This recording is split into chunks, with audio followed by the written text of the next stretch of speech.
Welcome to Latha's cook book. இப்போ வளையலோட size எல்லாம் நம்ம பார்த்தோம், எப்படி அளவு எடுத்துக்கணும்னு. இப்போ அடுத்ததாக பார்த்தீங்கன்னாக்கா மோதிரம். நம்ம கையில் எல்லார் கையிலையும் பார்க்கும் ஒரு மோதிரம் கண்டிப்பாக இருக்கும். எல்லா இம்பார்ட்டண்ட் ஃபங்க்ஷன்ஸ்லேயும் நம்மள மோதிரம் இல்லாமல் இருக்காது. மாப்பிள்ளைக்கு போடுறதா இருந்தாலும் சரி, பிறந்த குழந்தைக்கு ஆயுஷேமத்துக்கு, அந்த மாதிரி டிஃப்ரெண்ட் எல்லா ஒகேஷன்ஸ்லேயும் மோதிரம் இருக்கும். ஒரு வச்சனமே இருக்கே இல்லையே, குட்டுப்பட்டாலும் மோதிர கையால் படணும்னு. அந்த மாதிரி அந்த மோதிரத்துக்கு தனி மவுசு தான். ஸோ இப்போ மோதிரத்தை நம்ம எப்படி அளவு எடுக்கலாங்கிறத நம்ம பார்க்கலாம். நம்மளுடைய விரல்கள் 5 விரல்கள் இருந்தாலும் 5 சமானமாக இருக்காது. ஒவ்வொருத்தருக்கும் ஒரு விரலில் மோதிரம் போட்டுக்கிறதுக்கு சில பேர் 5 விரல் 4 விரல்லையும் இதுவாக போட்டுட்ருப்பா. உங்களுக்கு எந்த விரலில் எடுக்கணுமோ அந்த விரலில் சும்மா ஜஸ்ட் ஒரு பேப்பர் இதுதான் இப்படி ரேப் பண்ணிவிட்டு பார்த்தேன்னாக்கா தெரிஞ்சுப்படும். நான் அதை காமிக்கிறேன், வாங்க பார்க்கலாம். இந்த மாதிரி உங்கள்கிட்ட ஒரு டேப்பு, மாஸ்கிங் டேப்னு சொல்லுவாள், இந்த மாதிரி இருந்தாலும் சரி, இல்லை பேப்பர் இருந்தாலும் சின்ன ஸ்ட்ரிப்பாக அதை கட் பண்ணிக்கோங்க. எது இருந்தாலும் ஓகே தான். இப்போ நீங்கள் மோதிர விரலில் மெஷர்மெண்ட் யூஸ்வலாக எல்லோரும் இதில் தான் போடுவா, இல்லை இப்போல்லாம் எல்லோரும் நடுவிரல்லையும் போட்டுக்க ஆரம்பிச்சிருக்கா. இண்டெக்ஸ் ஃபிங்கர் இதுலேயும் போட்டுப்பா. அதனால் உங்களுக்கு எந்த விரலில் எடுக்கணுமோ அந்த மாதிரி எடுக்கும்.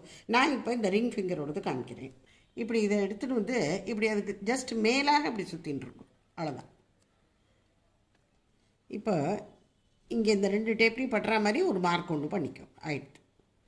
இப்போ இதை பிரித்து விடலாம்.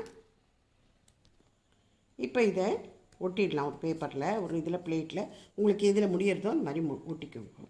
இப்போ இதுக்கும் நம்ம இந்த வளையலுக்கு சொன்ன மாதிரி தான். இந்த 0 இங்கே வச்சுக்கோங்க ஸ்டார்டிங் பொசிஷன். இது எண்டில் என்ன வர்றது நம்பர்னு பாருங்கள். இங்கே 0லேருந்து இங்கே இது வரைக்கும் பார்க்கும்போது எனக்கு 5.8 வரைக்கும் காமிக்கிறது. இங்கே நான் சைஸ் சார்ட் எழுதியிருக்கேன், இது நீங்கள் பார்த்துக்கோங்க, சரியா?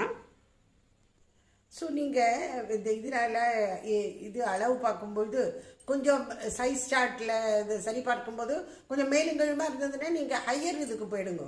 ஏன்னா அதுக்கு இதுவாக போயிடுச்சுன்னா விரலில் போடுறதே சிரமமாக இருக்கும். அதை பார்த்துக்கோங்க. யூஸ்வலாக நம்ம நகை கடைக்கு போனோம்னா நகை கடைக்காரரே ஒரு இது மாதிரி ஒரு ஸ்கேல் மாதிரி ஒன்று வச்சுருப்பார்ல, ஒரு குழவி மாதிரி ஒன்று இருக்கும், அதில் விட்டு அது ரொம்ப ஈஸியராக போயிடும்.